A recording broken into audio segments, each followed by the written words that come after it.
Ang reunion na hindi natin inakala. Muling nagkita ang dating it couple ng kapuso na sina Chris Bernal at Aljur Abrenica. Sa set ng TikTok Clock, kitang-kita ang mainit na yakapan at kwentuhan ng dalawa. Pero hindi pinalampas ni Chris na asarin si Aljur, dahil hindi raw ito nagre-reply sa message at hindi pa siya naka-follow sa social media.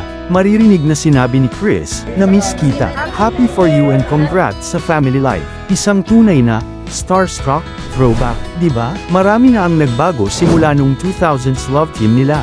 Si Chris, isa ng proud mom kay baby Hailey at misis ni Perry Choi. Habang si Aljur naman, usap purring online dahil sa kanyang song covers at masayang buhay kasama si AJ Revol. Pero hindi pa tapos si Chris sa aktingan.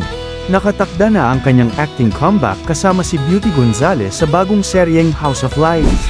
Kayo, Team Alcres pa rin ba kayo pagkatapos ng maraming taon? Follow Gossip Media PH for more exclusive videos.